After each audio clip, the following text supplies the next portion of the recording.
about to turn it up. Turn it.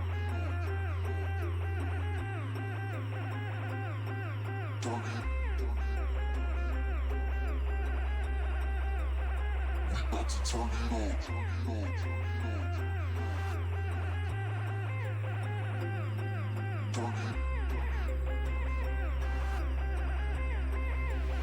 We about to turn it up. Turn it up. Turn it up. Turn it up. Turn it up. Turn it up. Turn it up. We about to turn it up. We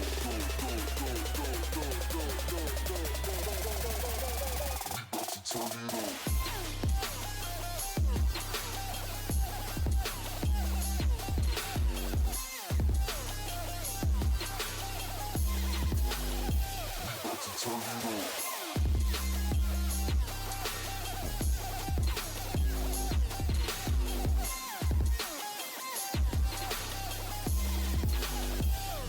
Turn it up. Welcome back, everybody, to the SCL. We have more action ready to go after yesterday's Rocket League fiascos. We're back in the booth with me, Infernosis, and Mick joining us for Valorant as expected, as it should be every single week. It is Florida's blue roster facing off against the FAU Owls in Florida. Yes, they're going uncontested and unscarred on their record. A 5-0 team facing off against a team that's going, I think, 5-3 because they had to drop down to the lower side of our playoffs just previously, or our qualifiers just previously. Yeah, our LCQ that went underway already won kind of double elimination bracket that's knocked out here for the entire season. Now sitting inside playoffs is the same exact circumstance. A best of one up until we get to those final scenarios, but even then it's still going to be the best of one with the double elimination. So you still got yourself technically two maps. If you do win, if you lose one, you can kind of go ahead and rebound a little bit. So I mean, a little bit of longevity here. We're going to see this entire thing carrying out for a lot of weeks. Final thing, grand finals been on November 30th. So this entire playoff series is going to encompass a pretty large chunk of time, but I mean, I'm more than happy to see it unravel and know that even then we're starting things off pretty strong here with the likes, as you mentioned, University of Florida and their main roster, seeing how strong they were over the course of the season. Even when it came right to the LCQ, they're going to be pretty heavy hitters when it comes around to this off-season or playoffs area, and knowing that even then we got to kind of take a look at their groups as well to know like what the context is when we get to this stage. Yeah, pretty action-packed offseason here. There's a lot going on in this offseason. It's going to be a quick one, too. Yeah, really. Christmas. Next one up in our second series of the day will be the loser of KSU and Full Sail facing off against the loser of Clemson Orange and Georgia Tech White. Trying to get an upper and a lower at the same time. That means this first match isn't necessarily an end-all be-all for these teams. They can drop down into the lower brackets. They get their second chance of redemption, and they have to continue to prove themselves until they can hopefully, get that reset and move up and go off into the playoffs, off into the grand finals. But the loser of that second game, they're out. They're done. They're done for in the SEL. They'll have to kiss that SEL side goodbye because they're no longer here to play and fight with. And we'll have to see how it pans out. We know where we're going for our first game of the day, and it's down in the bind. You can see it in the very bottom right side of our screen here. And I think this is a good map, especially for a map like Florida, or a team like Florida, I should say, where they're really going to want to show that they can do what they're capable of. They are the team needing to prove themselves further, saying we're 5-0 for a reason. Even though you've made it to playoffs, FAU, we can still absolutely beat you, and we know what you had to go through. It was a very tough affair. They lost to TCU, which just forfeited their entire thing in playoffs. I don't know if they forfeited the second series in the lower, but I know they forfeited their upper one. We can show that up. I think we have that screen for you guys. And then they had to face off against UGA White, which, if I recollect correctly, they barely won out against them, and that was their ticket they had to punch to get into playoffs. Yeah, so I mean, a little bit of the story kind of going away here, and even knowing that kind of as things are going to start to go along, we're going to see these matches very obviously get a little bit closer as time goes on. But even knowing that bind, this is going to be one of these maps that are kind of going to be obviously very much try when it comes around to these kind of later stages. It's something to really nail down pretty early. Problem is, the double-edged sword of being on broadcast is what's really going to start hitting you here, knowing that, I mean, you're now in the playoffs area. We're not seeing too many adjustments. The only adjustment we've seen recently will be between those smokes and kind of those last second little sparkle effects that go off and the audible behind it. I've already seen that making an impact inside of games because players, as much as you think you know those timers in your public matches, when it comes down to a competitive environment, you kind of have a tendency to forget. And you see these eco rounds going a lot differently, knowing when you can kind of push and back up with those shorties, buckies, or any kind of other little, mess up stats you want to go for.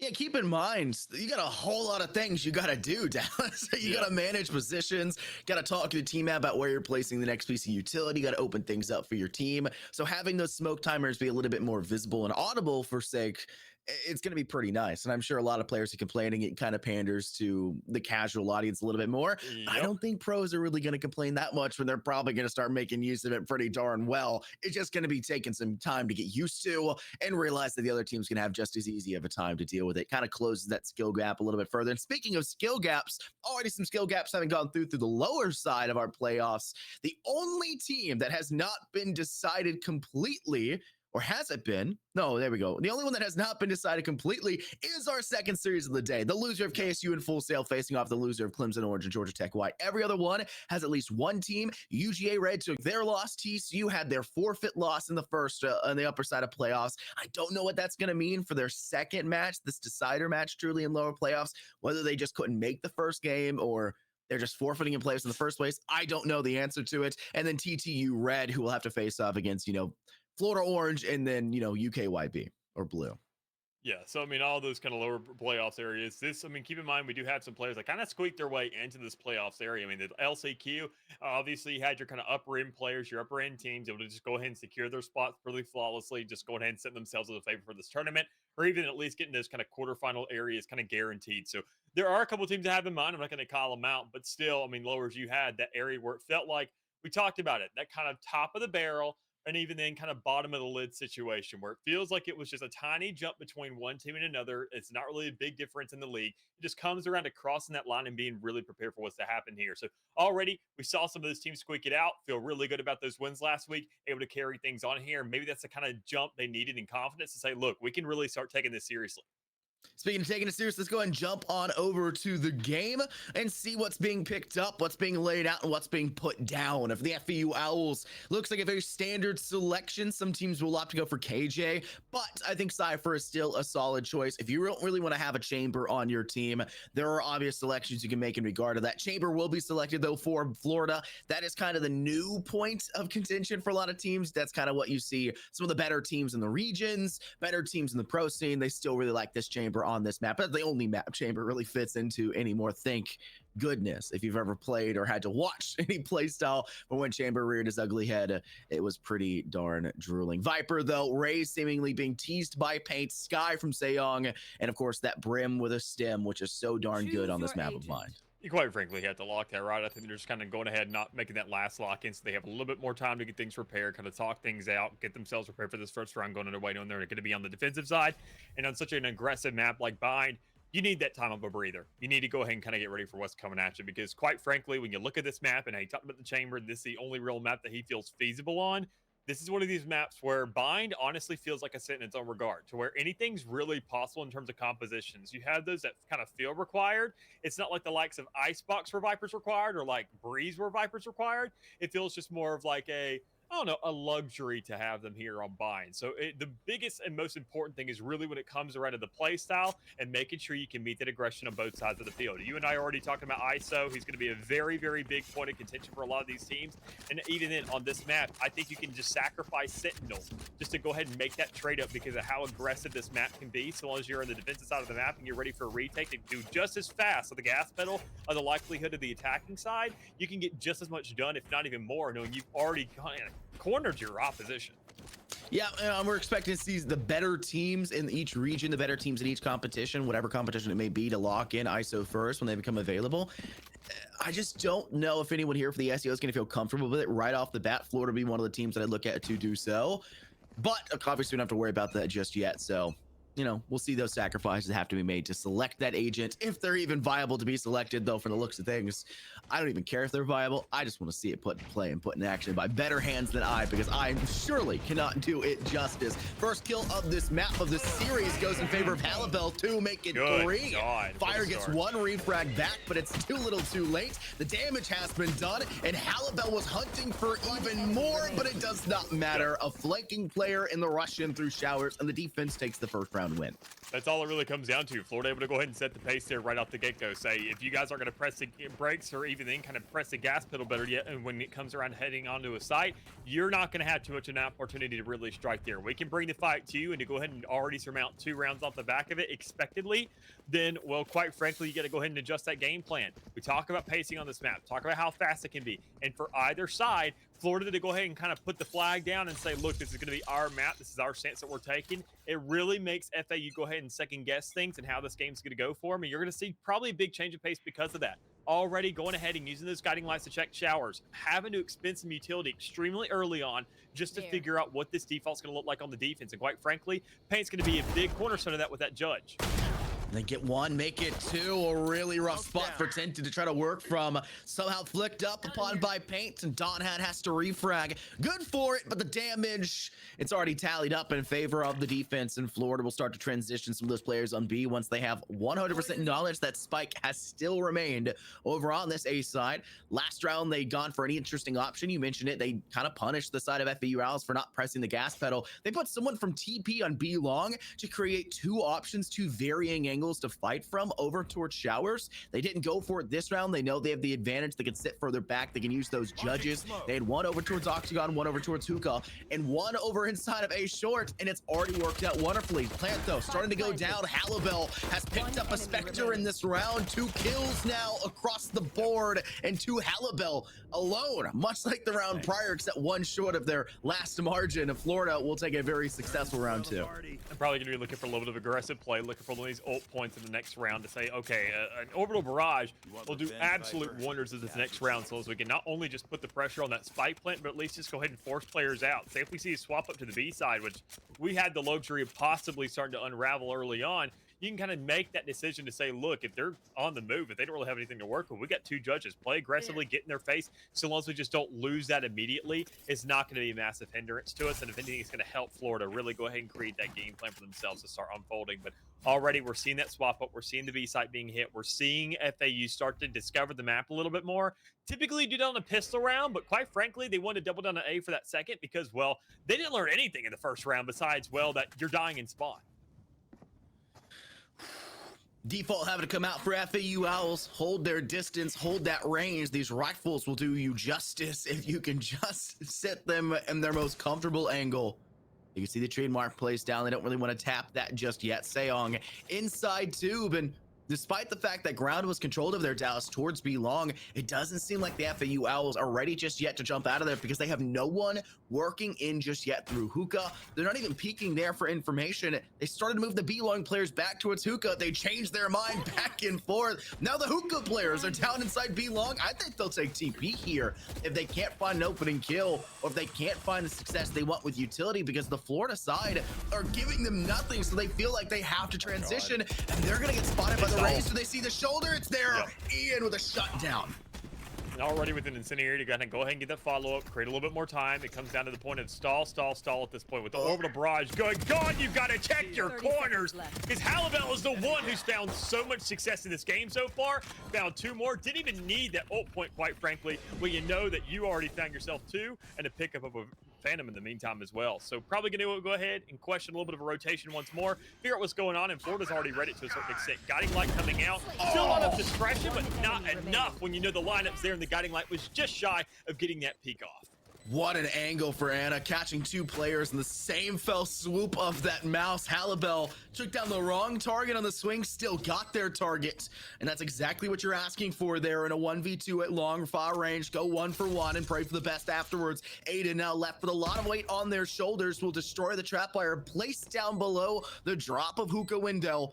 As expected for that utility, but the spy cam off in the corner, tags them, and Anna will swing with perfect timing. The communication for the Owls was there.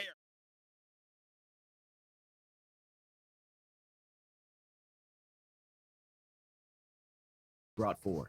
For Halibel to go ahead and kind of get that 2K, especially if we saw Paint really surmount anything in the last round, quite frankly, I think that was just kind of done and dusted for the likes of Florida to just win themselves 1 more. But regardless, across the board, they made it extremely expensive. Knocking out 3 of those guns, you know, you had that even exchange there. You didn't really invest too much besides a judge into his last couple, knowing that even the specters is going to come underway anyways. I mean, still, good start for them, but for FAU to get themselves on the board early, that's really good because I've seen a lot of collegiate teams here recently start to fumble in this playoff season when it comes around to kind of send it as 3-0s, maybe 4-0s, and it just kind of gets out of control early on. So to go ahead and say, look, we're putting ourselves on the map. We're not going to lose out flawlessly. And even to go ahead and find a first blood in the next one, you're looking pretty peachy. That toxic screen, the slight variation in its peak at the top of it gives the slightest sight line to the top of the dome of Tinted, and that scores a first blood now for the FU Owls, exactly what they're asking for. They're gonna have to start to move over to an opposing side. They'll leave their Cypher over towards the A side, a lot like you expect a Chamber to do so. If you're playing that type of agent, you want to make sure you have that soft arm in the opposing end. Aiden with a long shot towards back of Hall, sends one in towards Hookah, catches a player off guard. Seong is cut off from their teammates' toxic screen, but they're asked to do so. They're trying to deny the run-in from Ian, but they don't manage it, and it's forced to Aiden's hands. 2 kills in a row, 3 total in the round, but still not enough to stop the Owls with this plant, and it's a 2v2 post-plant scenario on the B side, and the orbital strike is ready, so Florida needs to push the gas pedal in, needs to start this defuse, and they didn't stick it to half, but at least they bought themselves some manageable time to retake it. Yeah, and even then they went ahead and they already got that orbital barrage off. They got it up pretty darn early. They went ahead and tapped it and knew exactly what they're going up against, the incendiary there in the back end, but already halfway is what you really need. And I couldn't really tell if they found it or managed it, but they do. They have it stuck there, but it doesn't really matter too much when FAU is ready with that spray. They're stacked up inside a tree, and they're able to go ahead and find that collapse onto that last player. So a second round to go their way there for them. A good start here to go ahead and kind of create some equilibrium, show that not only can they find themselves around when they had the advantage, but at a point of the game where everything feels like it's equal in terms of buys. All it takes is, even then, with an ultimate feeling like relatively burned, you know the game plan they're going into. They're just playing delay. They're trying to get these quick plants down. They're trying to go ahead and find that pressure early, exactly how this map should be played. It really just comes down to a fact of checking your corners, because we've seen already once that's a little 3K to go underway for one of those, or at least 2 on that exact swing. And even the round beforehand, Paddlebell able to go ahead and squeak at those 2 with the Spectre. So you got to be a little bit more attentive about that. But knowing you've lost so many players, it's still looking good for you. But even then, fight's going underway. Sheriff to find one, but even exchange comes out. Good for Florida to find one with that Sheriff, but even then, it's an eco. We can't really expect them to win this thing. Yeah, they're going to have a lot of weight on their shoulders, expectations. They know they're probably more likely not going to win, but they should try their hardest to get that stance going their way. And with that first blood, the Owls will now know 100% for sure that this is an eco round for Florida, and they're going to play like it. Aiden, though, with the Headhunter, doesn't find very many uses, but in certain scenarios like an eco round, it can. And it comes out as well with the Bucky. 2 kills in favor for Florida. Things starting to look a lot more manageable for them as the Owls left with only 2 players standing, pressured in from multiple angles. Utility alone can deal with that if it wasn't for the Bucky shot to connect. Fire by their lonesome, good for 2, but needed 4. And the team just wasn't there, and Florida was, despite the economic disadvantage. It's every single time you got to think about these lineups you're really running into. I mean, I see so many teams, whenever they have guns you're up against and you're finding yourself in an anti-eco scenario, you always go for the close quarter sights. And that's always a little bit of a questionable decision. I mean, when you're looking at these kind of lineups and what you're working with, obviously a lot more open. You have some longer sight lines to kind of dish out. You still got a lot more narrow of a flank to kind of work with there. So you're saying that honestly seems like the better option, but still, we maybe want to go for a bit of a wild card and hit that B side of the map. But so long as they had themselves a first blood and they had the preparation ready for it, Florida's able to get themselves one more, make sure they can maintain a little lead here. Fire's been the lonesome ranger, I would say, here. Dallas off to this shower side every single round, but this time around it's not a soft arm towards that side where the rest of the team pressures towards B. The Owls won the A side. They can get there fast. They can stack up over towards that U-Haul lamp side and just play within there and kind of hope that Florida will pressure them forward, realizing that there is a contingency plan for the process of getting down that spike. They'll send a Tasmanian Tiger out through metal and in through U-Haul, and I believe they spotted 2, if not just 3, all 3 players inside of there. And this is where FAU Owls go, okay, maybe we don't want to be trapped inside of a quite literal hellscape. Let's take the TP, let's rotate away, and let's move to the B side where we can smoke things off. But that's where Fizz throws out the snake bite and makes it very hard to get out of Huga. Just create these delays. You know how fast this map goes. You know how these players like to go ahead and just press the gas onto these sites. So anything like a snake bite, incendiary, just to delay that. Let that rotation come through. Let these players take a second guess of what's going on here. Install the attacking side in their tracks. Is just so important. It's so weightful of what it can really accomplish there, and that's why we see it so much. That's why we see these agents on the map. That's why you see the double controller, but better yet, why you see the actual emphasis coming through in the pick. How below you can leave them alone on the site every single time, and it feels like they're going to at least go ahead and accumulate too. So I mean, that's a really good stance. As an MVP, I'd say already for this early game of what we can see. And if you see a 4th round underway, which is probably going to be guaranteed to a certain degree, so long as you're ready for it, you can go ahead and hope that, well, with this player still alive, they're going to be the one to grab it for 4K off the back of that round. It is only round 7, keep in mind, and we have a second orbital barrage for this exact player ready to go. This is actually insane. Halibel has been a menace. Look at the statistics. This is just disgusting. 14-3. Yep. They have only had 1 kill. They could not finish. The 1 assist that they got stolen away too quickly by a teammate. My goodness, has Halibel been so darn good at their job, and they're not even a duelist. They're picking up pieces. They're not being caught out around corners. They're getting sight lanes they shouldn't be given, and the Owls are being punished seemingly by the game of individuals, and that cannot be allowed to continue. Paint in through shower. Who else but Fire? They've got to stop just jumping out through the sky smoke, dude. It wasn't just the sky smoke. It's the fact that you are a Cypher.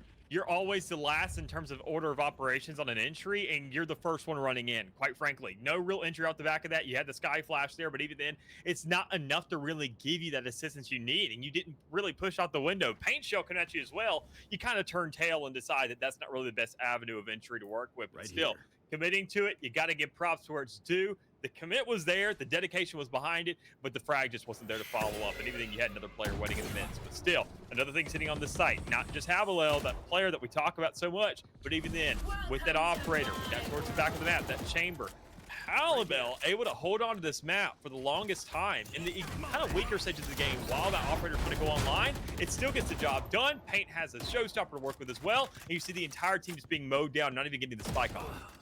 It's got to get fixed. The entire pushing strategy from the Owls is just really sacrificial, it feels like, in a lot of the angles. Like to play in through showers with Fire, trying to be too quick on the action. The team isn't even ready to push anywhere else. You're supposed to be the slow player, supposed to be the lingering arm that can enforce their will if needed in watch cutoffs, and I don't know, the Owls just don't set things up elsewhere before they start to get into the action. This round, defensively for the Owls, may seem like they have an advantage now at a post plant, but they don't have the orbital strike downs. They don't have any ultimates to work with to watch that post plant. Best thing they can do is sit all the way back towards attacker spawn and prep a molly that I'm sure your Brim has been waiting to use from a YouTube video since 2022, back when they had nothing else better to do in class. There goes Anna. First blood in this post plant onto Seong. Aiden with the refrag. Molly goes out by Donhat. Is it good enough? We'll have to see.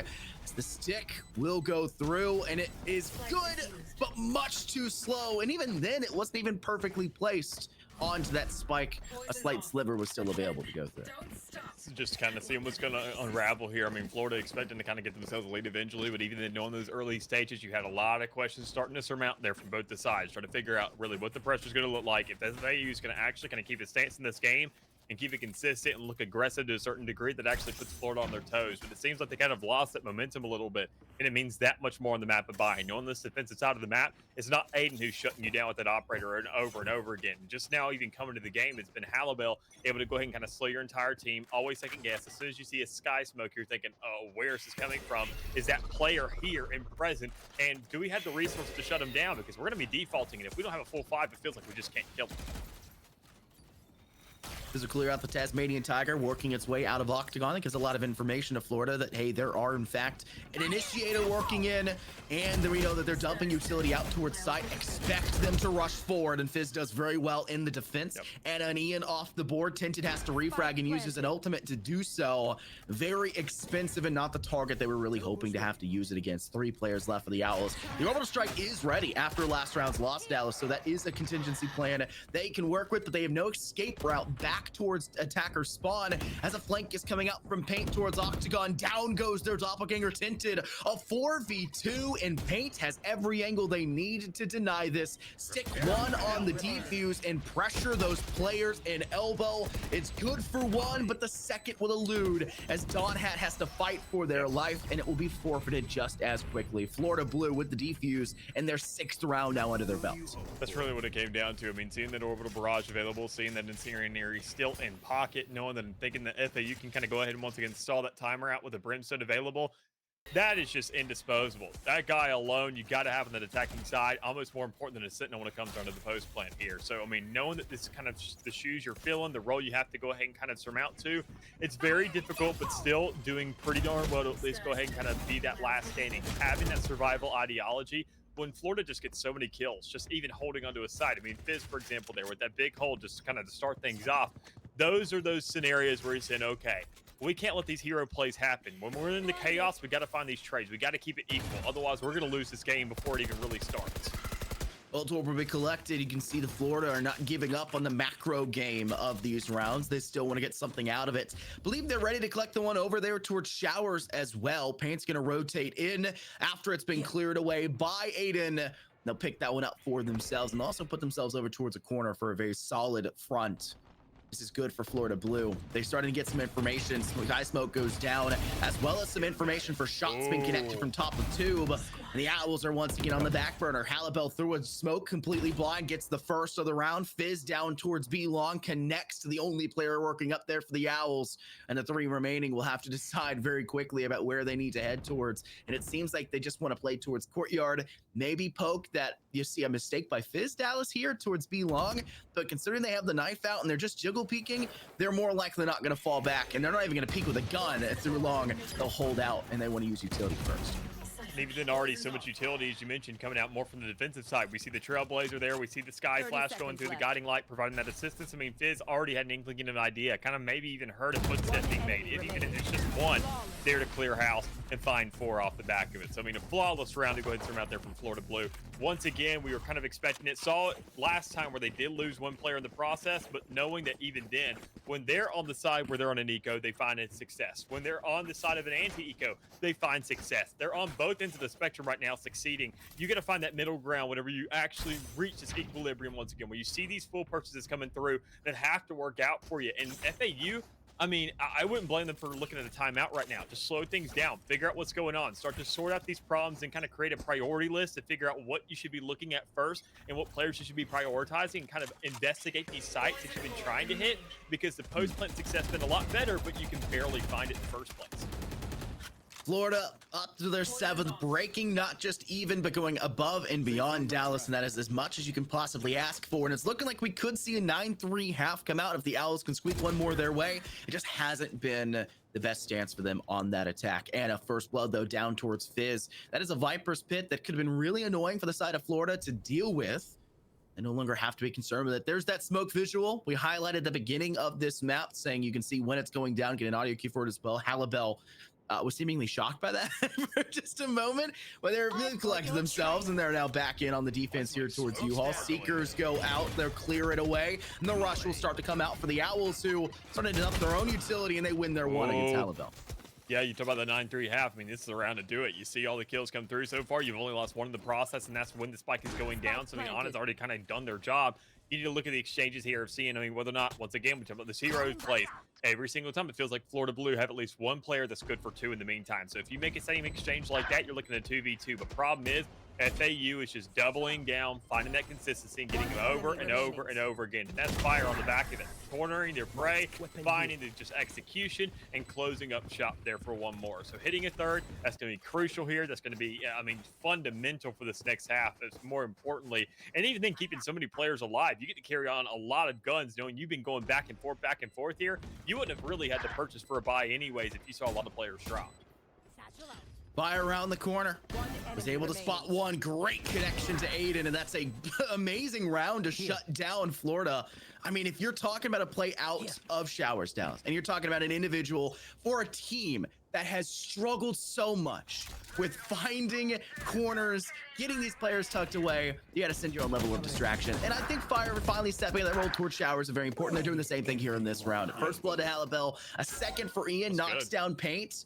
You got 3v5 already on the board. Why couldn't you do that every round? T-He, Florida now at a back burner have to decide where to move that unknown third player, because Aiden's gonna judge on site, and that's all they have to work with. Thankfully, with Spike going down, it has to be A, and it's just a matter of retaking, though in a very difficult way to do so.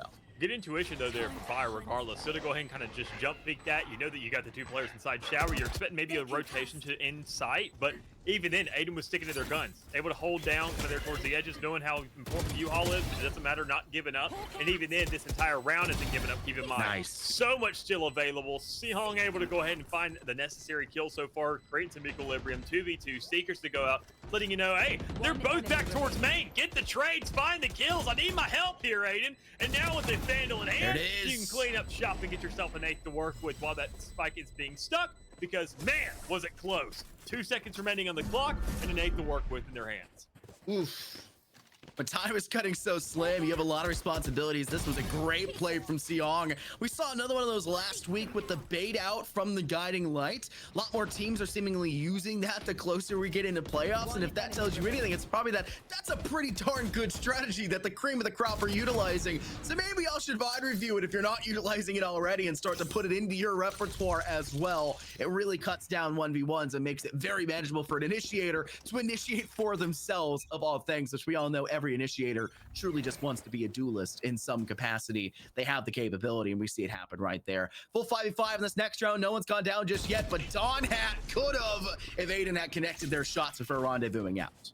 Well, you find information, and that's all you really need there. You're splitting things up. You're trying to figure out what's going on. The Viper wall kind of going ahead and surmounting towards that A side of the map. So you're trying to figure out what exactly is going on here. Where's their entry tools better yet? Because you see a Viper and Cypher over on A. You see a Raze over towards B, and you're like, I think they're probably going to take the spike where Raze is going rather than where Cypher is. Because, well, anything is really up in the air, considering that Fire thinks they're a duelist every now and again, but more times than not, they probably should have ironed out that problem by now and really figured things out. So they definitely done that so far. 4 rifles to go ahead and kind of pan out this last round of work with. But one big differential setting factor is going to be those kind of ultimates to play off the back of. Orbital Barrage, showstopper to play with, and even if you could get off the shot, you can find the effect. Problem is, you don't even manage that. Look at Halibel here. Orbital strike ready to go down. Just needs to play the cutoff angle, but they were peeking towards showers. The smoke wasn't dissipating yet, Halibel. And Ian will make you pay the price. Best thing you've done is buy time, but your team needs to buy some kills. And unfortunately, their wallets are dry. An 8-4 half guaranteed. And the Owls end things off decisively. Struggled in the middle stages. Did a little bit better towards the end. And they managed to at least deny the 9-3 possibility from Florida. They get their 4th, and they keep Florida at 8.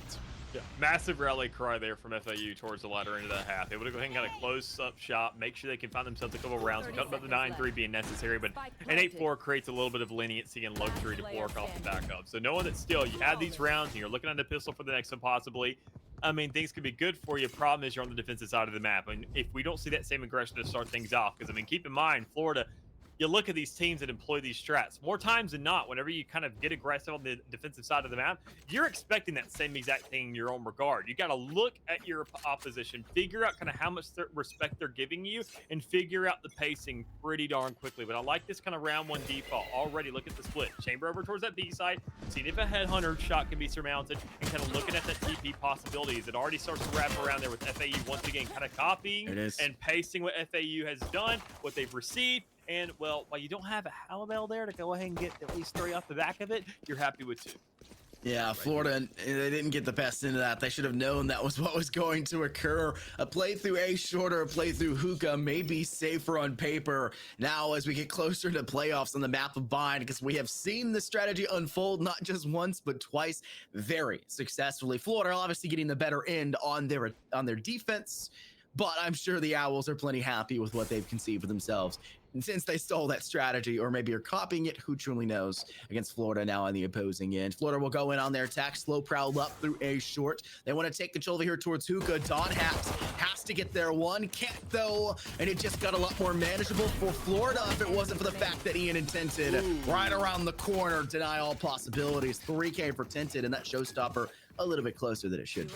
Yeah, Lambs of the slaughter to close off around there, but I mean, still, regardless, good for FAU to find themselves at least one. So I mean, you're going ahead. You're probably expecting the second one's going to go underway, and I want to kind of be curious of what the purchases are looking like here. And man, are they expensive! Good God, a Vandal and a Phantom to work with in a round like this. We saw the Bulldog kind of be handed to for a little bit from Tinted, and I was kind of more expecting that, but this early aggressive start, quite frankly, I mean, I would have loved to see more sheriffs here just to kind of punish that ideology. not just for the sake of this matchup alone, just for the entirety of the collegiate scene and just player mental fortitude to say, look, maybe don't get nearly as aggressive on these round twos, because if you overextend and get overzealous here, this could really just absolutely mean your life and shut this game down, because they're going to go ahead, close off this wall, push up towards U-Haul, and say, we're going to force these close quarter engagements and possibly be able to take one of these guns if it really works out.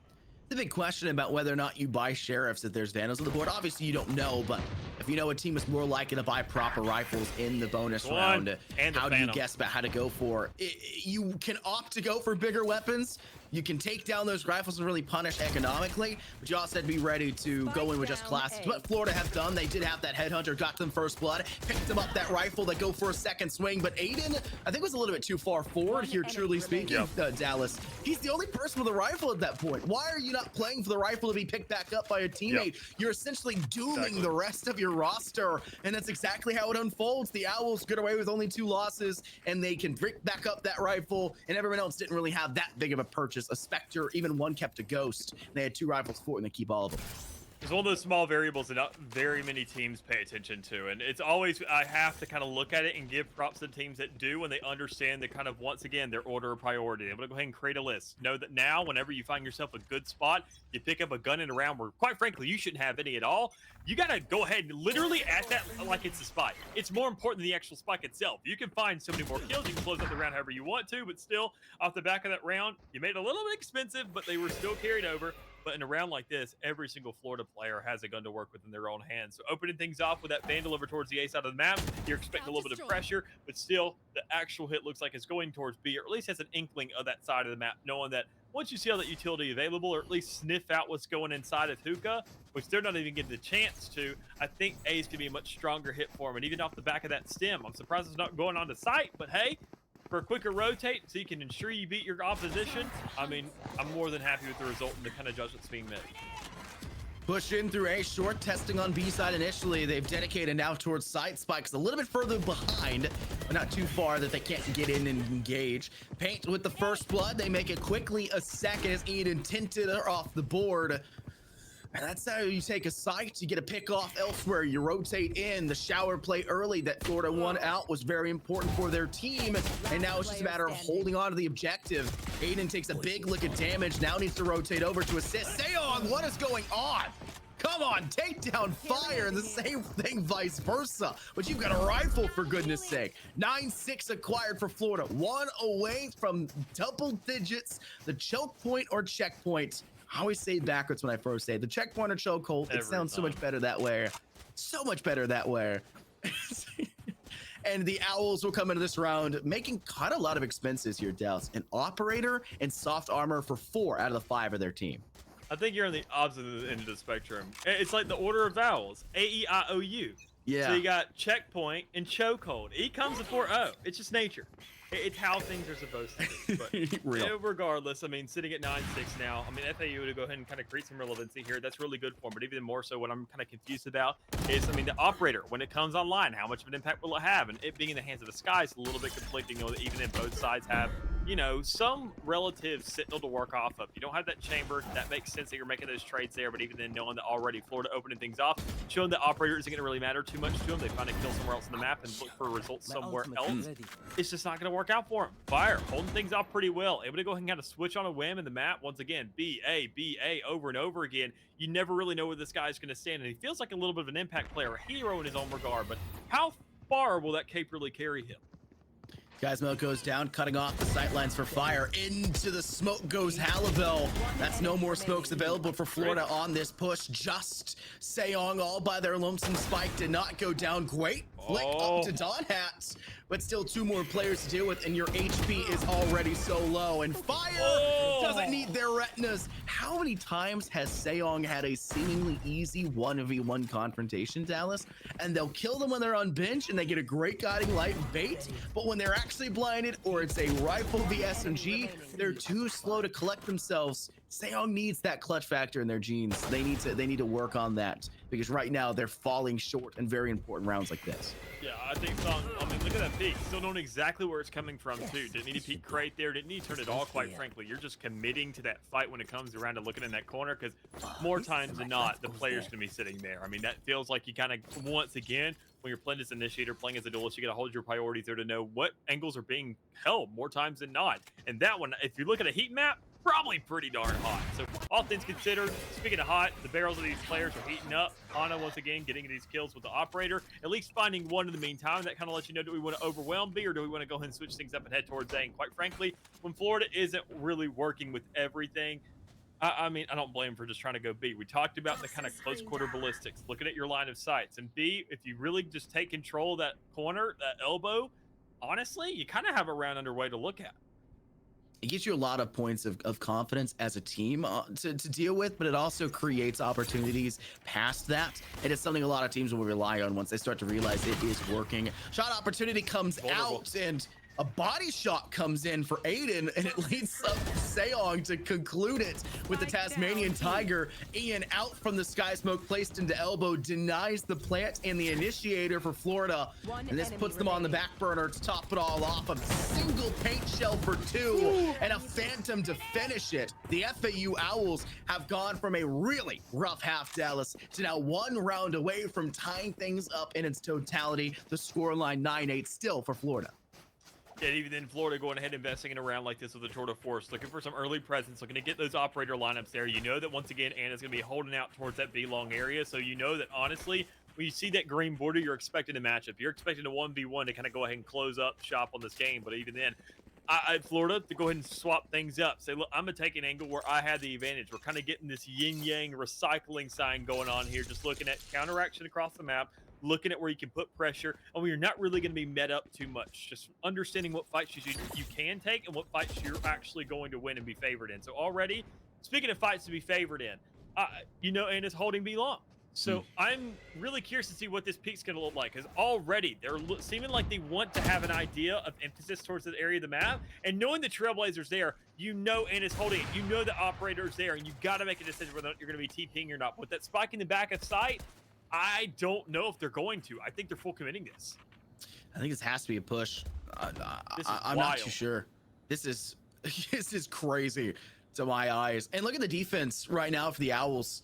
You got an operator in elbow towards B. You've got the Viper holding back further. Yes, no Viper spit. That can be fairly annoying. But Anna has a great angle to cut off paint, so they'd have to boost pack out of here to get any sort of safe space. If the toxic screen were to go back up, yes, they could reutilize that. But Florida are playing very patient. They're playing very trusting. They've recollected the spike all the way back in attacker spawn. And they're moving in players towards Hookah. No sightline for Anna. They're still in elbow. There goes the intel. Seekers are being sent out from their side. It will have to connect to something. It flushes Anna out of elbow, and that may have just created the perfect opportunity for Florida to take it on the site with Aiden's tour de force to open things up. That's all it comes down to, just creating enough of an intimidation factor to back that operator up. Because, I mean, if you're not looking at the likes of a chamber, that player, as you just saw, it's just going to back up more and more and more, knowing that, okay, either I die to hold the angle, which more times than not is the better option, because what are you going to do in a retake situation? Smoke goes down. Aiden's hitting shots, holding an angle of their own now for 3 in this point in time. And Page's just kind of executing that. Anna, that player that should have been a first point of contact, quite frankly, is now the last player standing and hasn't really contributed too much until the rest of the players are saying, look, we just want to rush you to go ahead and shut down this gun. This is a lot of utility, to be completely fair, that Florida had to use in this round in terms of ultimates and everything in between. But it's a round they needed to win, right? They were already facing a couple losses from the Owls. They didn't want to have to continuously deal with the hemorrhaging losses to their credit pool and also to the mental at that point, taking it 8-4, double the tally margin for the Owls, and have that be tied up exceptionally quick with only 1 round going your way in that period. It's the worst case scenario, and you're just trying to stop that damage. Use a lot, get a lot. You're very content with that result. And now the Owls could do the exact same thing on their defense. Fire intended, ultimates at the ready. Seekers as well for Anna, who will stay over there towards that B site. And unfortunately, Anna, a lot like the rest of the team, doesn't have much to work with. Mostly Stingers and Sheriffs on this defense. Maybe save the ultimates for the next round. But a perfect situation here for Florida. We talked about the checkpoint chokehold kind of situation. And already, knowing that you're sitting in a round like this, a lot of the times, more times than not, obviously has to be a full rifle round here for FAU when you see these kind of comebacks start to surmount and Florida being just completely choked up in their economy. But knowing that right now, we're not going to be looking at 10-10 because you've already seen 2 players cut down. You see the ultimates in here. Sure, you can get desperate in a round like this, but you don't want to give up too much because Florida's gonna be sitting on 11 then. It feels like a free 11 for them. And this is the perfect time to say, look, they're on an eco. We can capitalize on this and cross that line. Get ourselves not only to look at the end game and get to that final countdown, but secure it already for when we only need 2. So Tintin able to go ahead and close off 1. Good control there, View Hall. You're kind of a little bit scared to go ahead and close that out, but it doesn't matter. You've already surrounded this player like sharks. You already know that you've created that line of scrimmage there from your squad. And sure, Fireark is going to find something here and there, but you got to make sure that you can just kind of check whatever, because this guy has no heals and you can just spray through whatever for the kill. So 11 here from Florida. It looks like it's the end times for it. Yeah, this is the the bell to be ringing right at the end, the hopeful point of a resurgency to stay in on this half. And the first time they've collected 2 when it comes to their second attacking half in the first place. Great way to do it. Unfortunately, 2 losses does kind of dig into the credits a little bit, but the only person that really hurts is Paint too. Hasn't had this best second half anyways. It's not that big of a concern. Florida on the attack though. They'll set up for another default. Put 1 aka Fizz off towards the A site towards short. Move your chamber over towards showers. Who would have expected anything differently? But if they peek this, they may just be dead. But Anna cannot give that away. No way does a Vandal win there. And they'll have to pick that up and scurry back with their tails tucked between their legs, because they're about to lose a fight in Octagon as well. A and B have failed for the defense of the Owls. There with this guy to follow up as well. Immediate regrowth following suit, and everything you're seeing tail just tucked away to go ahead and say, Sky, I need my heals for the likes of Ian. And that's just not going to happen.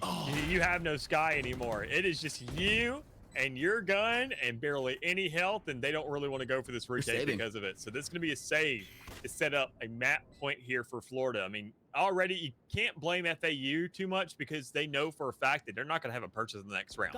This was their last purchase. That's why they're holding the operator. But quite frankly, you're giving all the time in the world here from Florida to set up 2 players on site and kind of push it over extend here, because this is rounds accumulated for them. This is a streak going underway. I wouldn't blame them to just kind of go ahead and push it just for the sake of it, just to go ahead and rid those guns away. But I don't think they're really too concerned about it until they reach those later stages. Know that nobody's be lapping around. You check it, and you once again see this pitch coming out, because, well, I kind of called it. I had a hunch, and now they're actually following up and executing. Ooh, match point and series point now gained for Florida.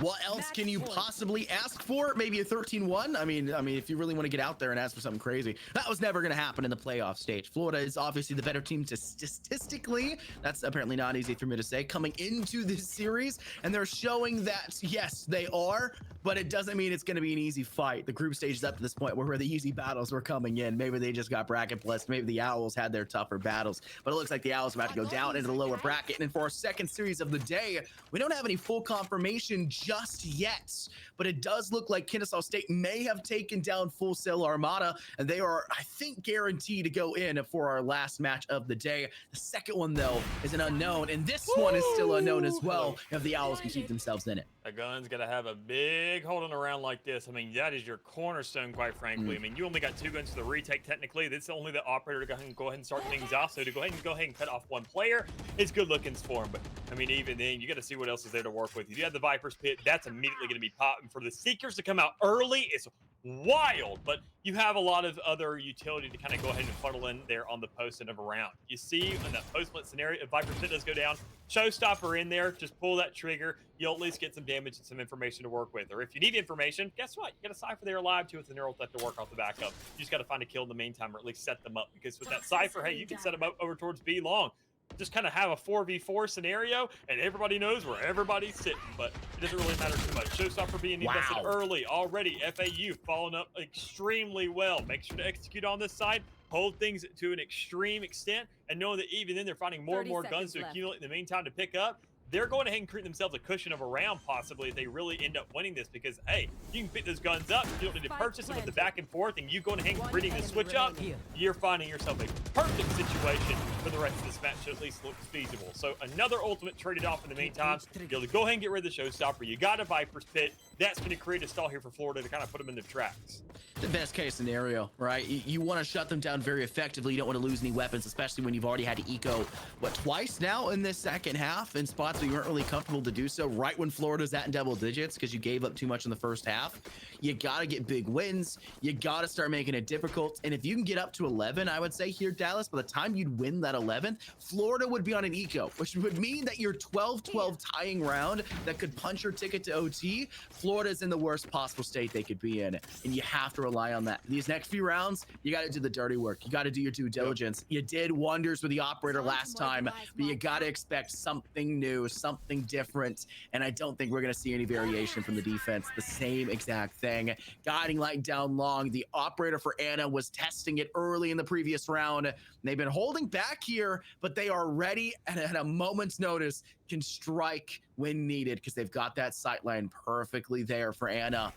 Pain's gun has been spotted. Tasmanian Tiger around the corner. And wait for the Trailblazer. Wait for the utility. That Trailblazer, even if the player is vulnerable, they're going to take a maximum of 60 HP if that bite goes off. That's not your player with a gun in hand who can do 150 to the head immediately. So, I mean, it's always just every time I see it, just what's going on here?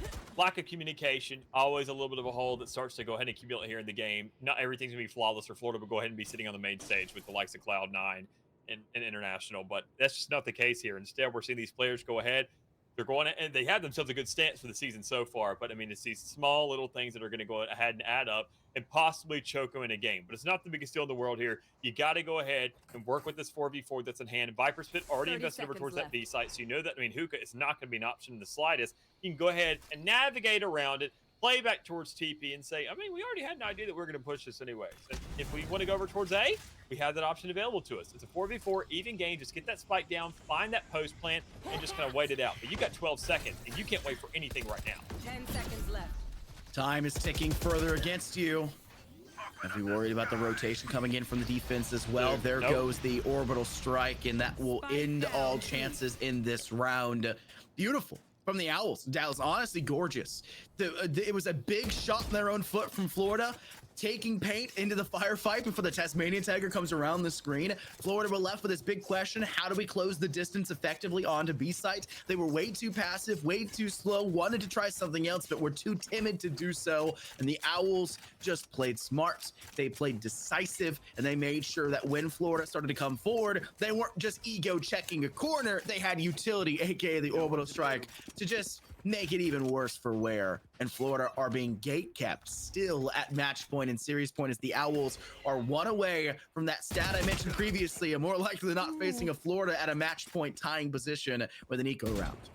Well, you already know the two players are stationed out towards B site. You know that they're not just going to give up the likes of B for free. They're going to have something available there, whether it be a PC utility or more than likely of what you're expecting, Anna being sitting there with an operator. So I mean, that kind of gives you a little bit of leeway. Honestly, I like the adjustment being made here, saying they're going to go ahead and make the adjustment themselves. They're going to rotate over to A. They're going to find an instantaneous hit. And once you finally get there, inevitably, Florida stuck to their guns. So they kind of read that rotate. Said, look, they're going to go ahead and just kind of freak out, make the exchange. It's not really necessary, and let us play our own game. So good hold by them. Not even a fake rotate, just a mental rotate that never even happened until later stages. You think it happened, you let them double think themselves, you let them get indecisive, and look at all these players on that top end of the minimap scrambling because they have no clue what's going on because it's only Fire left to go. Fire ducked into a corner. Viper's pick goes down, and it unfortunately obfuscates their viewpoint, giving Fizz the perfect line of sight they needed. Paint gets a kill, but unfortunately goes down to the hands of Ian towards Hall, and it's a 4v3. Dallas is prepping the headset, prepping his position. He's aware this could be the end. Now you're looking at a Florida side falling back as best they can, and Seong using the bench they were so good at playing against in the first half, now to their own dues justice. Seong denying Anna, could have hit the shot and won it, but it didn't happen just yet. Just on hat. 1 for 4, gets the second, still 2 more needed, 27 HP.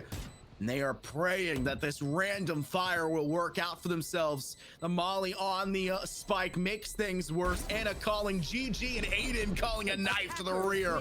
Round and map set in stone. And it is a really good scoreline for our first series of the day here, Dallas. A very entertaining matchup.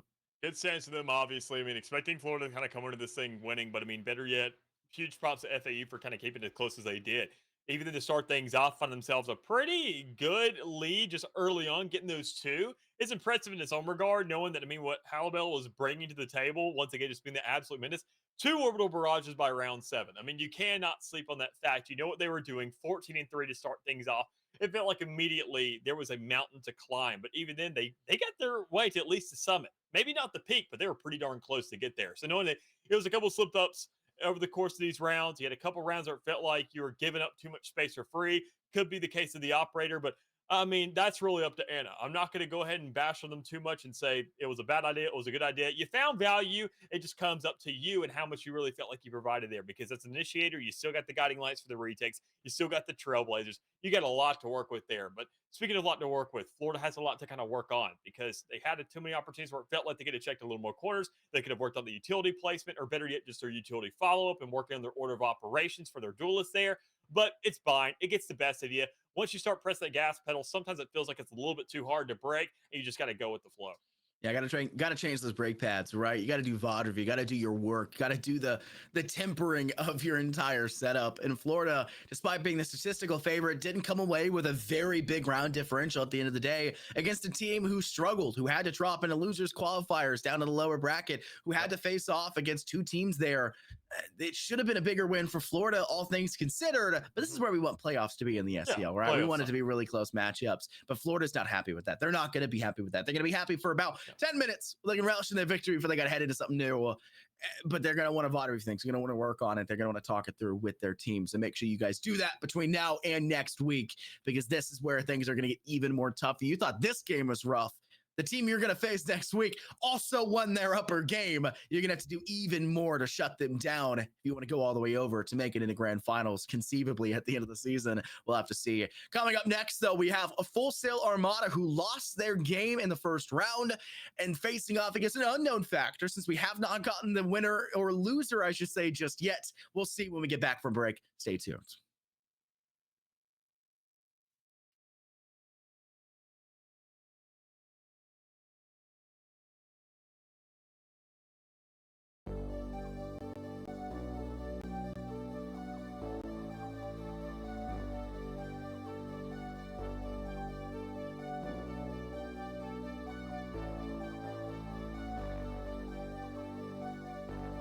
Fill me out with your smile. Now the sunshine brings the light. Fill me out with a flame. I will let you win this game. Take me out when I'm down. 'Cause with you I'm safe and sound. I'm safe and sound. I'm safe and sound. I'm safe and sound. I'm safe and sound. I'm safe and sound. I'm safe and sound. I'm safe and sound. I'm safe and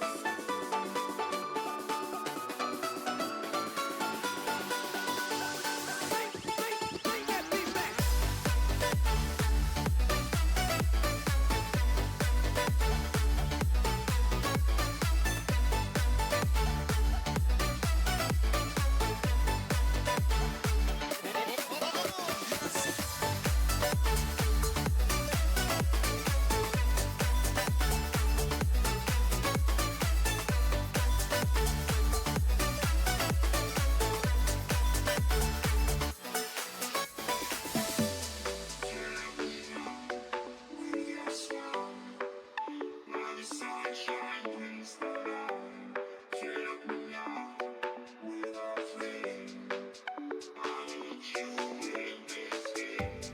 Take me out when I'm down.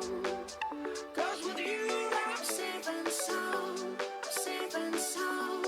I'm safe and sound. I'm safe and sound. I'm safe and sound. I'm safe and sound. I'm safe and sound. I'm safe and sound. I'm safe and sound. I'm safe and sound. I'm safe and sound.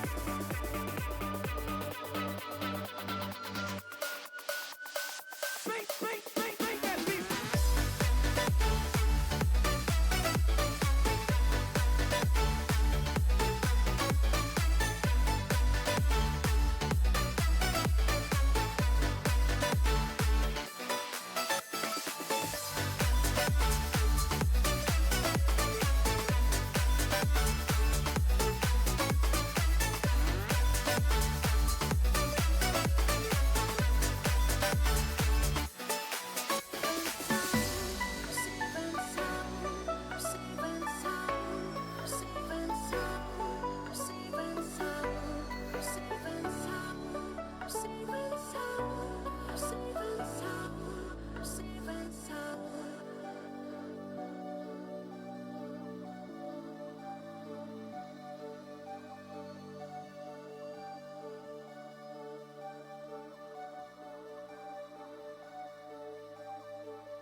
Cracky.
Cracky.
Welcome back, everybody, to the SCL. We have more action coming at you fairly fast here as the series is over for our first playoff section in our upper bracket. Now we drop down to our lower as teams are now at the precipice of being sent out of the SCL and forced to wait to another season. Hopefully soon, but that unfortunately just isn't how time works. It's Full Sail facing off against Clemson Orange, and we've got the map being split as our decider.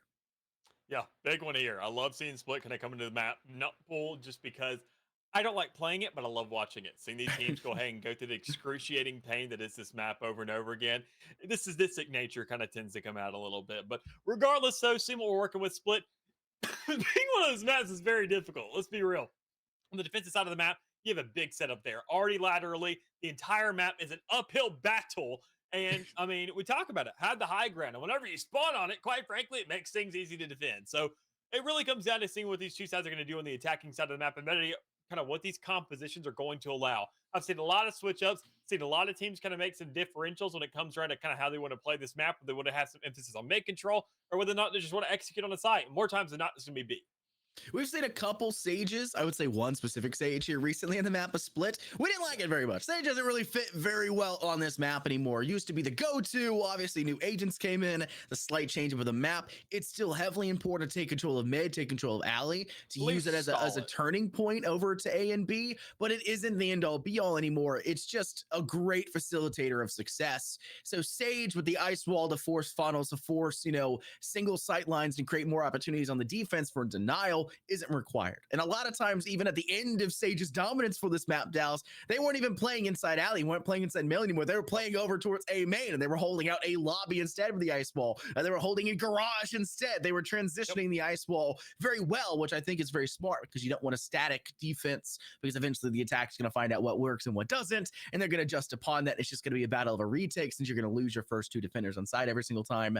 You got to play very much so mobile, very much so changing what you're doing on the defense. And I think in terms of defensive lineups, where we are now for our meta, for the standard of Split, still could use improvements because this map is way too one-sided in so many regards. Something's got to find a new balance to break this closer to 50-50.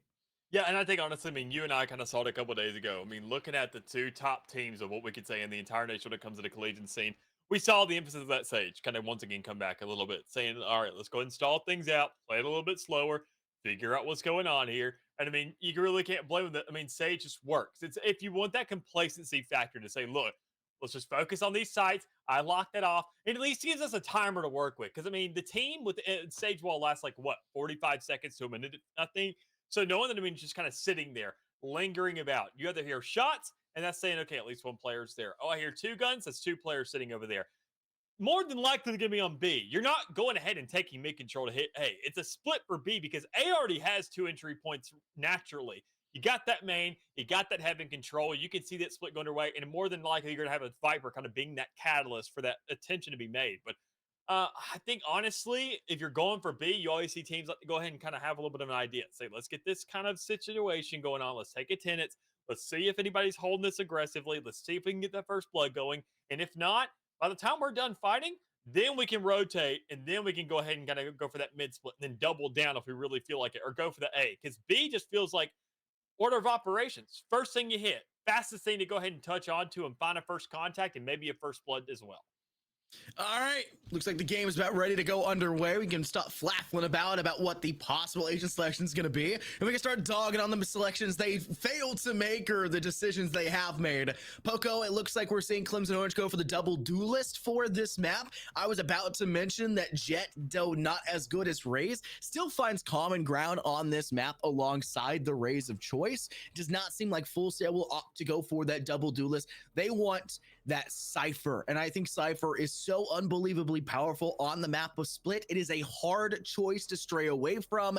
And when you don't pick it up, you're losing out on that trap wire. You're losing out on the one ways you can create, and you're losing out on the information from that spy cam, which we've seen way too many retakes be dominated purely off the control of that one single piece of utility. So if I'm on the attack of Clemson Orange, that is the number one agent I'm looking to try to deny early, and they're probably going to be defending the A side first and foremost.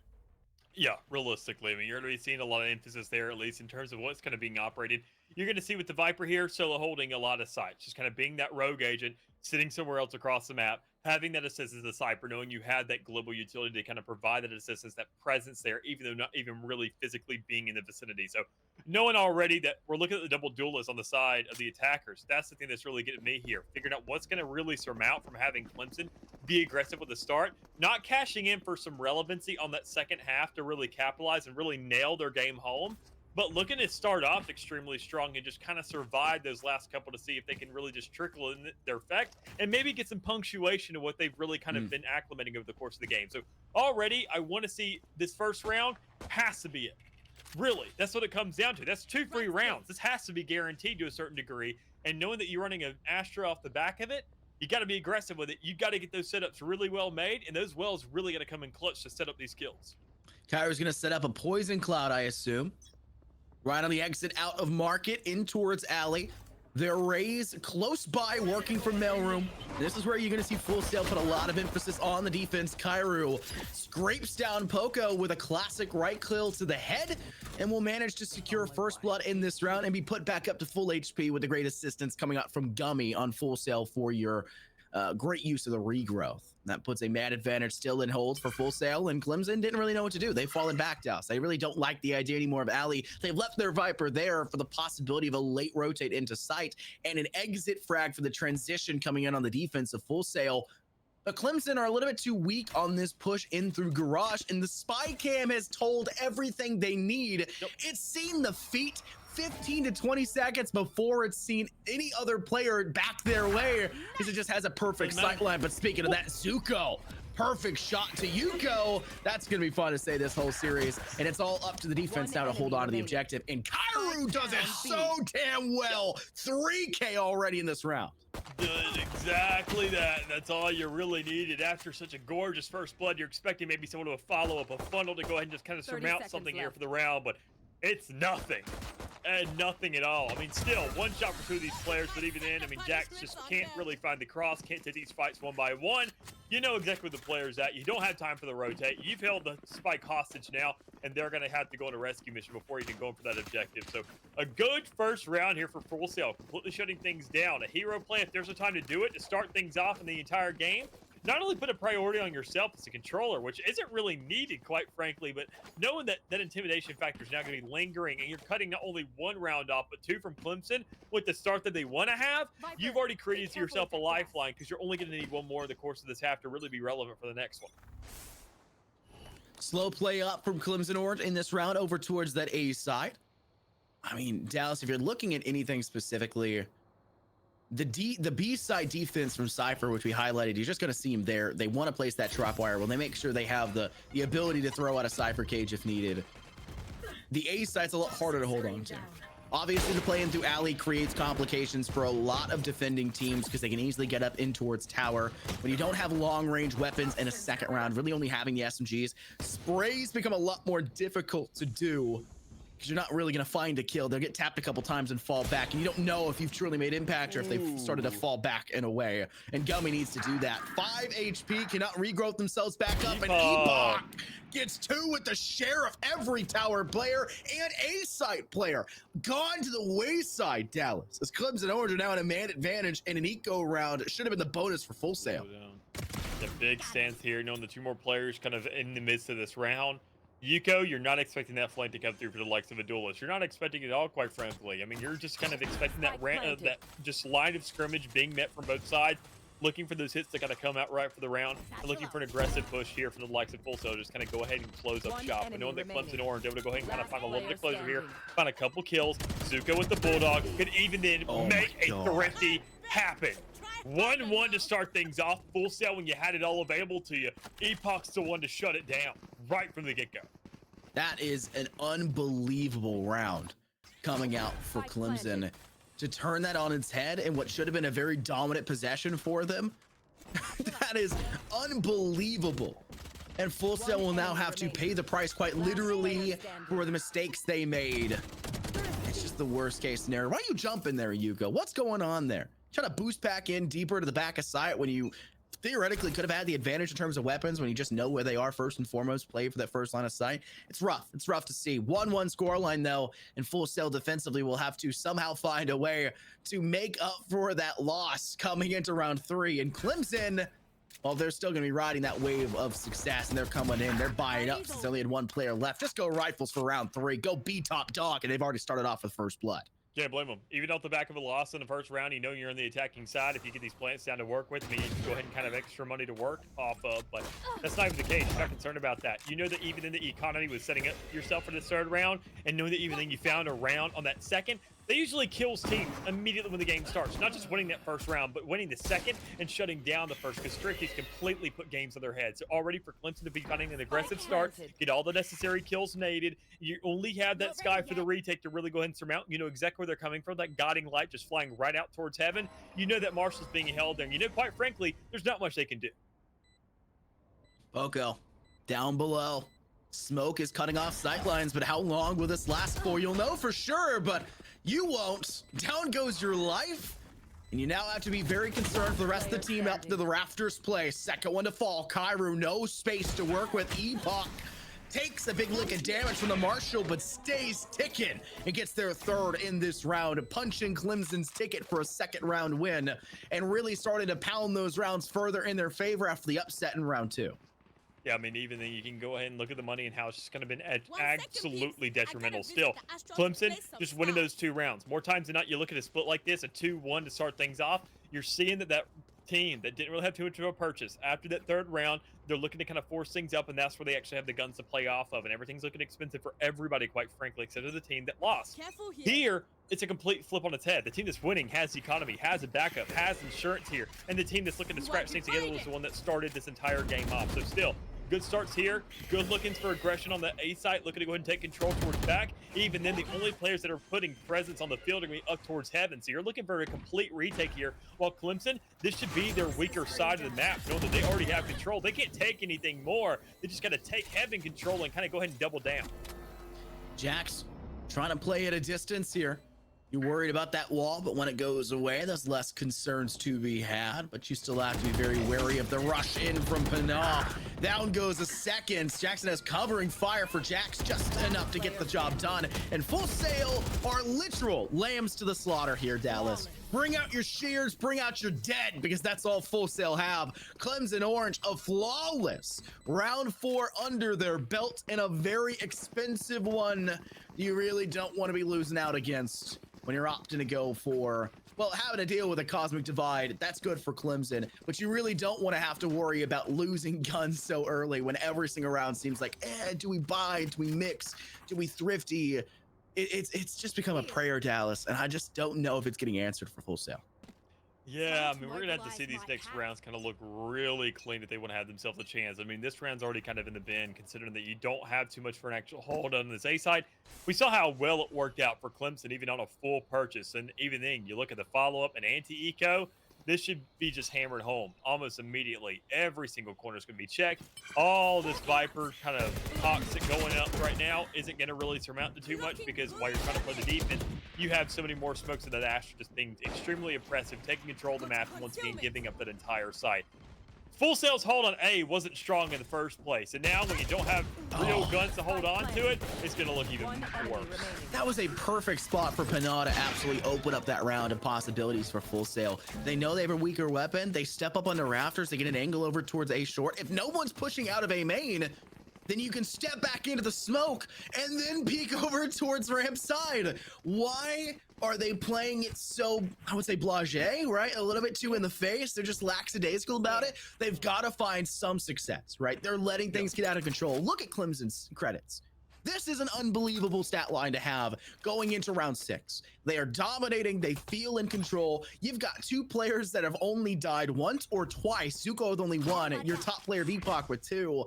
They're just not getting shut down. They're not being punished for any of the angles. And it's not to say Clemson aren't overextending and making mistakes. They are. They're winning 1v1s that they should have a right to when Full Sail has the advantage coming out of smokes or coming out of gliding lights, coming out of flash and initiation power. And it still somehow falls over to the attack. It just cannot be allowed to continue. And Full Sail better hope and pray their attack is just as dominant. But when you can lose the second round on the defense, when you get your bonus, it's hard to say. Epoch opens up those showstopper, and you got to hope Full Sail come back in return. Damage being done already. Sky still alive with the defense. This regroup can come into play here for the race, for the retake. Consider that you need that player alive. You got to have that impact. But Jax is the one that's full committing. Looking to squeeze all the way back to spawn and can kill their doppelganger. So once again, getting the better of these players, winning these ones, and better yet, even than starting off strong with that showstopper, making sure these investments are being put in at the right time. With the Trailblazer coming on the flank, you know a Sky's gonna be there on the flank. Do you expect 2 players though?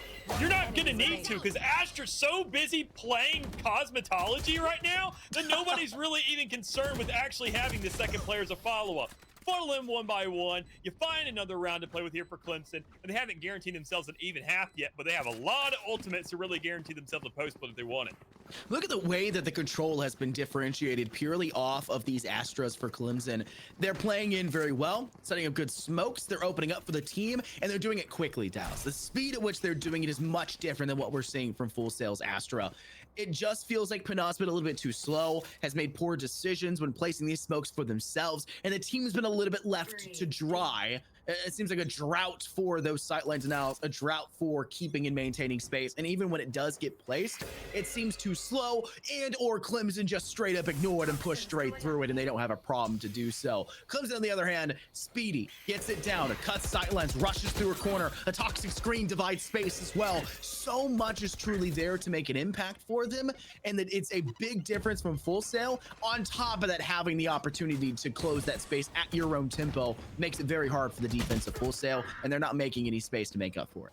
Well, I don't think we're going to find this round to be really too effective unless we just see them completely forget to check their corners for once in their life. But, I mean, regardless, you're saving it for this next round. You have a lot of ultimates at your disposal here, quite frankly. I mean, you can just throw every single piece of utility at the problem and hope it really kind of comes out to something. But that's not the case here. Jack's going to go ahead and put those rumors to rest and say, look, we're making it at least look good. Come on, I got to trade something out there. 2 of you players couldn't hold on and even check a simple corner when it's your job. And here I am, having to go ahead and be the Swiffer. No, I can't do that. But regardless, able to go ahead, kind of clean up shop to the first extent that you can, make it a 2v1. And once again, find that guaranteed even half, because that's all you're looking for. As I mentioned, Clemson, they need that early start. They need a good one at that, and they've already definitely lived up to the legend. So now, Full Sail, a full purchase round to work off of, a Viper's pit ready to go with the judge. You know that's going to be popped immediately. You're not holding an angle with that. You're not trying to play, because you have actually the money for a buy if you really want to go for it with that half armor. But I wouldn't blame Kyrie to just kind of go ahead and pop the thing immediately, choke up that A main, don't let these players overextend, and maybe even then have a secondary player just kind of play the trade, because trust that Viper's toxic fit hasn't been nearly as good with that, how slow it takes to kind of well up once more and how fast it degrades once outside. But even then, it doesn't extend far enough. You can literally just walk around it. Jack's first blood. Got him led around the corner, and Gummy didn't realize Jax was holding so close. Out into sight, open space, and it is a feast for Jax, who gets their third and hunted for a fourth, but apparently did not have enough bullets in the clip. Had to reload, and it's 2 left for Full Sail. 1 inside towards security, tried to escape. Poco will rush in to secure it, and it's just Yuko up into tower, and down in tower they'll stay. Sleeping with the fishes. Clemson Orange 7-1. You said they needed a big half, and they have gone above and beyond it. And it doesn't seem like Full Sail are even invested in performance on this defense. I told you, Viper's pit ever since has been nerfed, man. You just can't rely on a singular player to be there. Even then, after seeing how strong Clemson's A hits have been, they hit it 3 times in a row and won all 3, just because third time's not the charm. Third time's the punctuation. It's the end of the road for them, because they're saying, not because it's going bad, but we're just getting tired of it. We're looking a little bit stale. we don't want to win just aggressively and just kind of hit the same side over and over again. We want to flex our muscles a little bit. We want to stretch out the map some. And still, you have no real punishment there. Finally, a follow-up player, secondary, coming over to the back over towards A Heaven once more, but nobody holding on site again. Their biggest weakness, their biggest exploit, still looking to just kind of be present inside of this game. But Clemson Orange, they've now switched things up, as I mentioned, taking mid control, looking to see if they can split the map and possibly take A again. Who knows? But surely have to be watching that mid-vent area now. Have a player allocated there because of how many times Jax has slipped through. This is so darn rough for Full Sail, and it looked to be even worse. Poco had a lot of assistance there and somehow still loses that one out. It was a great connection from Full Sail and a good start to this round, but it's still a thrifty for them. And they still have to make up space. Huge damage with that snake bite. Flick almost there. Did you see how close that was on the wall? Classic outcoming. No! Full Sail had a great start, and it's gotten worse. And it's a 2v3 with Clemson in the lead and control of the A site from a dominating position. And they know where at least one of those players is. I think Jackson saw him as they crossed. We'll have to see if that is for sure true. So they'll diversify this saw the barrel. Defensive rotates. I think Zuko's got this flank though. Cover for Epoch. But Full Sail, you gotta go, and there's Penal. Thank you, Zuko off the board. Epoch on Raptors doesn't get the shot they needed. Epoch too good for it, but Kairu roundabout 1v1. And Jackson, a hard person to fight against, and they lose. Kairu with the judge, jury, and executioner. So stake this defuse. Is there time? I don't think there is. 0.1. I literally knew that was so close. It's that inside bubble pop at half, man. 0.12. Oh my god. That's less time than a blink. Yes. Is it? Oh, and it's the slide jump. Do you see Kairu, the slightest little slide on the spike? Oh. When it's that low, Dallas, you just know as a player, it was, what's the term I want to use? Inefficient movement to the spike, right? It was inefficient movement at that point because the slightest change up in your pace is deadly. It ruins that round. It ruins that defuse. And that was that slight slide, that little tiny step in after the fact for that jump that buries it. All right, you blink. A blink takes 100 milliseconds. That was 0.12. That was 0.02 off from being faster or just as fast as a blink. Well, I mean, that's for the so sake fast, of it. though. Just say it's as fast as a blink. Yeah. Blink and you would miss it, right? Like, that's one of those crazy instances where I think this is the closest I've ever seen it, quite frankly. But even then, not as close as this entire game, because it's just not in the slightest. Already sitting at 8-1. Detriment once again. Full Sail not able to pull out rounds over and over again. You're expecting this one to be a full buy. You're kind of expecting a little bit of aggression, some confidence off the back of that to be able to manage to pick off all these players, but you need these hero plays to kind of accomplish that. And so far, Fox has managed to do that up towards heaven and kind of hold things down, but you don't have the sky anymore. You're not getting that regrowth. You're not getting that assistance. Instead, you have nothing but a neural theft, all this information to work off of, and players who aren't going to extend for you, quite frankly. They're waiting for you to swing. In a 1v2, it's still completely doable. Zuko back towards garage, has a good sightline for a solo, can isolate, and the Whirlpool keeps the last player off of it for the time being. That peak guarantees it. Time is against Fox, and Zuko knows that. Zuko, hey, look at my barrel, isn't it amazing? Great kill, clutch, it's over. There was no chance anyways, but to bury the mental even further with that, little jig, little dancing after the fact, just makes it so much rougher. And Clemson, oh man, 9-1 on split. Even if this map is dominantly one-sided, it's horrible to watch. It really hurts. Like I said, it's that sadistic nature, man. I mean, this map is hellish. Whether or not it's close, you just hate being on the map for too long. And even then, if it's not close, one team just hates playing it and just wants to kind of wrap things up. But Clemson, though, at least finding a formula here for the attacking side, good on them. And Clemson, I would say, I mean, this is for Full Sail better yet. This would be the time they can kind of go ahead and step into high gear, knowing that they've made 2 rounds back-to-back, extremely expensive, getting all the players cut down, knowing they're having to make that investment of the guns once more. But you're sitting at 9-1, dude. There's so many rounds where you didn't have to invest anything at all, and you're looking at a massive streak accumulating. It quite frankly just doesn't matter. Jax has some assistance from Poco. Poco secures both of those, might I add, as well, which is crazy. Cairo and Gummy with no chance. It's gonna be very sad not to see Gummy any longer here in the SCL if Full Sail do end up taking the full loss of this map, which seems predestined at this point, with Clemson now going flawless for their double-digit stat line. Poco with 4. And I'm going to be missing a lot of these Full Sail individuals. Gummy, who I remember seeing a great showcase from them. The rest of the team was struggling a lot of the times, but Gummy was always up at the top. You know what they're capable of. And right now, it doesn't seem like there's anyone on that side that's going to give them that edge, because checkpoint or chokehold got it right this time, Dallas. And they're getting that with 9 buffer rounds and possibly even 10 if Clemson take this round too. Clemson just putting on a clinic, man, quite frankly. It's gorgeous. And even then, I mean, more so, you're not even sending these guys to the doctor. You're also the doctor. When they show up to the hospital, you're the one meeting them. You're not here to give them assistance. You're saying, sweet, you're here all injured and battered up. I'm just going to run in with with salt and just rub it all in there. And you're going to be screaming all night long. But maybe you can hemorrhage the bleeding a little bit, kind of slow things down, kind of create a halt possibly with a judge play from Kairu, and find yourself a second. Now, you're hoping to find them in the second round of this entire half, but hey, better late than never if you can actually create it. I mean, this is the best possible round to do it, right? Stop them from getting 11. The pistol and the bonus, you know, keep them away from winning purely off of that. I mean, it's what you're asking for. If they're your doctor, I'm diagnosing you with aim labs, something to get yourself better, right? I mean, Clemson, they're probably plenty fine of giving away tips and pointers to a team that's no longer competition whatsoever in the SEL. Kyrie with the 3rd in the round. Zuko may need to be diagnosed with a level of aim labs for themselves. Just Poco all by their lonesome has to get an ace in this round and gets 2.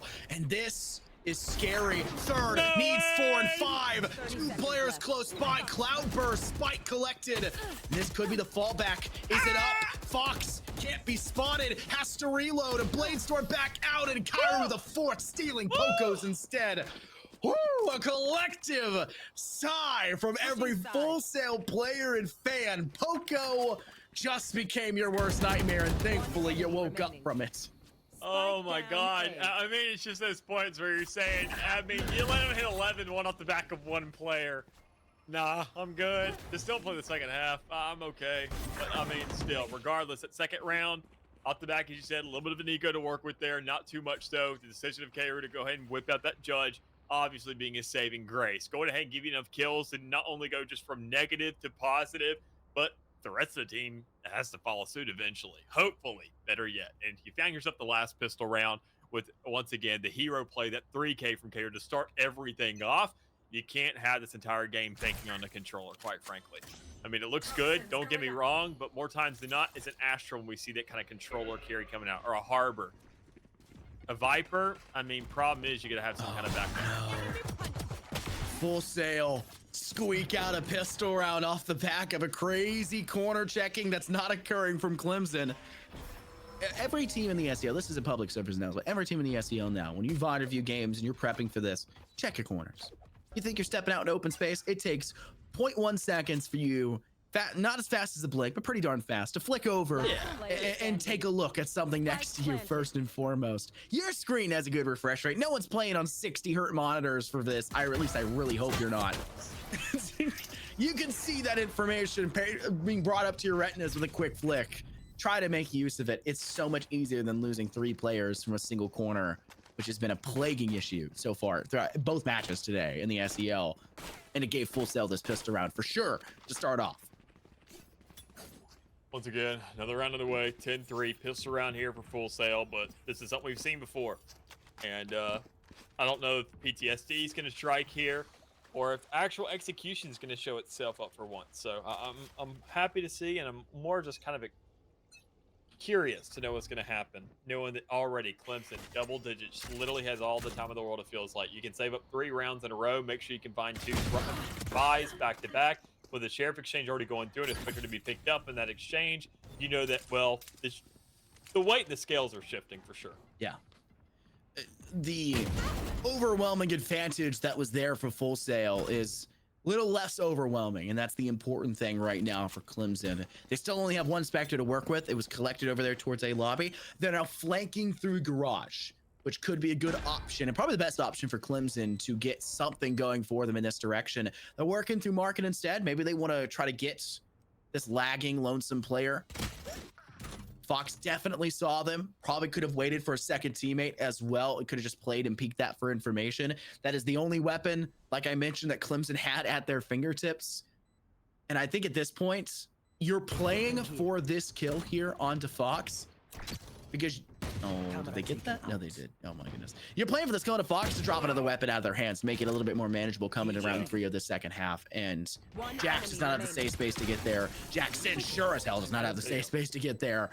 And that's why Cypher is so good on this map, and for a lot of reasons, but that just makes it even more, prevalent. Just a breath of relief there for Full Sail, obviously, getting that second round finally. What felt like it should have been guaranteed in that first half just kind of slipped up, and not even slipped up, just kind of fell down. I mean, that's your shoes being tied. Thing you're just going to fall over and eat the ground a little bit, but instead you're just going to fall into a hole that feels like has really no end to it.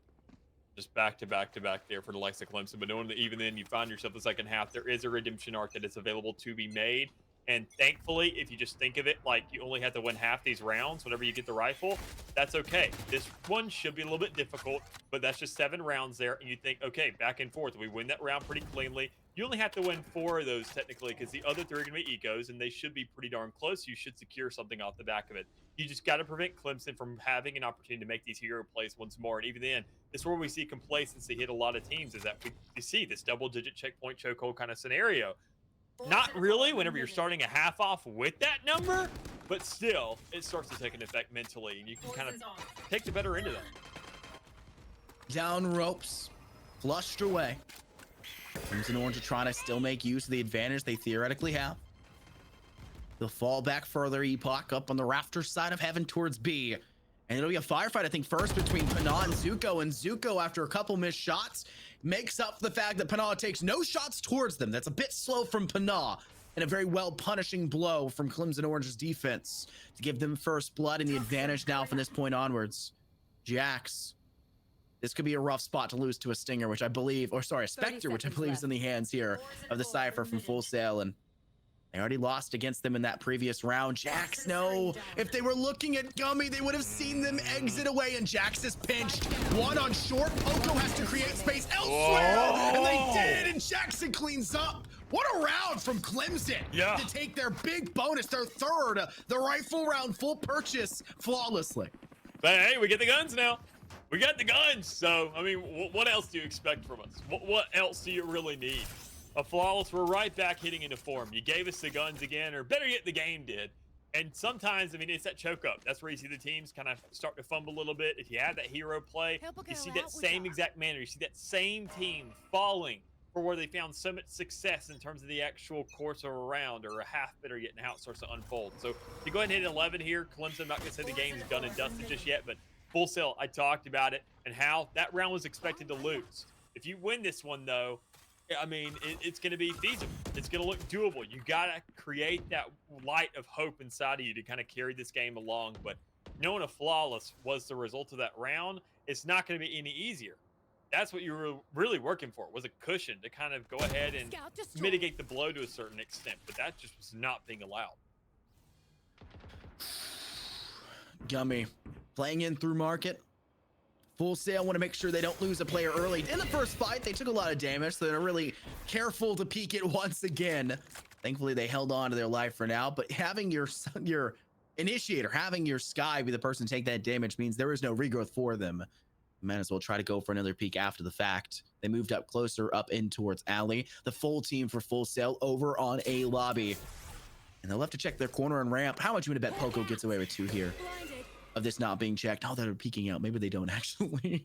This could be a great opportunity for Full Sail if they can close that corner. They were looking, but Poco had the slightest variation on that angle. Cloud bursts down and gets away, but Gummy gets away with a freebie down mid. If it wasn't the fact they tried to peek Mail despite getting an opening over towards ropes. Rush out from Full Sail. Spike has to go down as red time is ticking, and Poco's in Cubby. Pinal has to play this perfect exit. They see the Barrels. barrel, and Poco can't check that corner. The beautiful play, honestly, with that wall, but it will dissipate at a point or another as 3 players from Clemson have to escape. Epoch knew Pinal was there and sends the paint shell through. Zuko down elbow gets their one. Just Fox by their lonesome, and they'll be sleeping with the rest of the team as Clemson Orange take the 12th match in series points to send Full Sail Armada back home and out of the SEL. I'm so disappointed I couldn't do a perfect impersonation of the cyberpunk guy when saying that, but you know, we get as close as we can. Just knowing that even then you make that call, Fragment A coming out of paint shell, and I find just a kill off the back of that. No movement whatsoever, no chow coming through, just saying, you know what, I accept death as is. It's one of those kind of small defeats you see in these players' eyes and in their mouths and keyboards, kind of seeing it start to take place physically, and that kind of sense of defeat really starting to weigh them down too much to even kind of take these actions. So another round goes underway, but not too much really available for it. Know that Clemson sitting with all these guns, all these resources, the cause that divided their own to employ in a round like this. They're going to work for the retake if they really want to, unless you just find so many initial kills. It doesn't really matter because, quite frankly, you have to put your foot on the gas. You got to find the space closer. And quite frankly, if Jackson finds at least 1 or 2, I think they're capable of doing, you can see this game just being shaped up immediately. Spy cam was placed coming out from Fox for Full Sail. Trying to get a bit of information over towards that ramp side of A. Russian funnel out into tower, but they found no information. Great retreat has been brought out from Clemson down into ropes. Yuko spotted, boosted by their own boost pack, and they'll fall. And they did get an even frag elsewhere on screen as they'll lose Raze for the side of Full Sail and Viper for the side of Clemson Orange, which makes the post plant a little bit more difficult, but not the worst case scenario. Just a lacking of a toxic screen that would not have had a good point at this time anyways. Epoch into tower. Dallas, we're looking at the very possible last round of this series as Clemson are struggling to get in towards sites, and Poco's got a big engagement. They may or may not even need to win because the team is losing the engagements in the objective. Poco wins the fight against Fox, but Spike is an issue, and the cosmic divide makes it even more prevalent. Hit your shots, a 2v1. The defense is winning. Gummy able to cut down Epoch. Zuko will stick it to half. Can't win the fight though, and Gummy gets a 4K to keep Full Sail in it. It felt like that cosmic divide was kind of a double-edged sword there. More times than not, you'll see these teams kind of put into place where they just kind of choke things up in an entryway and just kind of have a player there to hold that. But putting it at a point where you know the spike is there, you have at least one player who's able to hear that. You know those cues are going off, the audios again and again and again, letting you know to actually peek off of something if you have one player on that side because of how loud it can be. So a little bit of a gamble, but when you have, you know, now 8 rounds turned into 7 rounds of leeway, you're not really too beat up about it. The one thing it does dwindle down to is Clemson going for a relative kind of force of what they can afford here. No, they want a gun buy for the next one. What it comes down to is a blade storm for one player to possibly be that carry. We've seen Poco go ahead and get 3 already, kind of result in what could be a very, very stressful round no matter what. But even then, Full Sail having kind of even then a scratchy buy of their own as well. So even then, knowing kind of how this game's panned out, how the stages are starting to kind of construct themselves, and we're still looking at a relatively awkward stance between these two, is kind of admirable in its own right. Play up for Zuko. First blood for Clemson on the defense, and it gets even worse with Epoch going 1-for-1 with Kairu. You go from Garage. Fox having already dropped down of ropes. They turn their sight lines, and though they do find Jax, Zuko's quick forward, and it's just Yuko in a 1v3, and it will not last for much longer. All of the hoopla, the pizzazz, the oomph and the bravado from every round prior to keep Full Sail in it. And the game ends so quickly off of a rush on the opposing sites. It's split, baby. That's what you got to expect. Sometimes you get some good, really good rounds. Other times you get a 10-2 half. It turns out it's so predominantly in favor for one team. A great win coming out to the Full Sail Armada. They'll have to say goodbye to the SEL. Yeah, that's really what it takes. I mean, obviously, you're in the lower bracket, things get really close, things get really stressful, and even more so. I mean, that's where we talk about those leagues again. You're all in the same circumstance, but you get around to that point where you're saying upper bracket, It's just more of kind of there's a luxury for the teams that just show that they're definitively better to make it easier run for themselves. But in that lower bracket, that's where things really start to matter. And I mean, I'm not saying you're cutting out the fodder, but regardless, you know that these teams and how that match specifically went. I talked about those leagues, those lines where teams, you look at records, you see how kind of far everybody can be or how close people may be. And it really just comes down to that finely drawn line. And maybe that line just kind of differentiates depending on the map. That's really all you have left, quite frankly. And there's a big difference between a fine-tuned, zero point 0.5 pencil and something like an expo marker. Marginally different, can be seen in a much greater distance, and it just really shows the difference between these two, especially here today. Yeah, for a map like Split, which is usually dominated by one side over the other, the big difference, I think, was the fact that we saw the domination start in round 2 in comparison to something like round 4 or 5. When a rifle gets out of hands and then you start to get a good thrifty against them, they buy up when they shouldn't, and it starts to get really out of control. It started in round 2, which is crazy to say. It just was really dominant. I think they went nearly flawless in that round 2. It's just a great way to take it. Yeah. And when you're just that good on attack, the defense has to be just as good, or at least halfway there, it felt like. Yeah. And they did enough to just blow out the second half where they needed. Couple mistakes, but overall, I think Full Sail Armada made more mistakes. Poor management for the Astra. Really did feel like controllers were a big difference between these two teams. I didn't feel like individually the double duelist was that big thing that gave them the edge. Poco was unbelievably good, yes, but I genuinely think Poco could do that on any agent, except for the Blade Storm part. Obviously you can't do that on another agent, but they could play out of their minds on any agent. They're that good of an individual. It's just where you really want to put them onto. And the Astra difference was that big agent, I think. Both sides gave that edge. And for a map like Split, Astra being able to do everything at any point on the map, placing the constellations, like you said, too busy in their own cosmic world of playing cosmetology. Yeah, you got to be quick with it. You got to be effective with it. And there's just a big difference between these two sides. And that difference keeps them in the SEL. Then move on in the losers brackets. Can't jump up to the uppers until the grand finals. You got to work your way there. And this is going to be a tight knit of a team to deal with. Not as bad as yesterday's loss in Rocket League, Dallas. There was a 13-0 team or 10-0 team that got dropped into the lowest bracket in round 1. That is disgusting. But this was a really good team that did get dropped and has already proven that they are a good team and will stay here for a very long time. Expect them to keep moving forward and will keep moving forward as well, as we'll jump into next week with more SEL action. My name's Infernosis, joined here by my good friend Mick. Make sure to check out SEL Social as well as ours, and stay tuned for Rocket League and Valorant coming back next week for the SEL.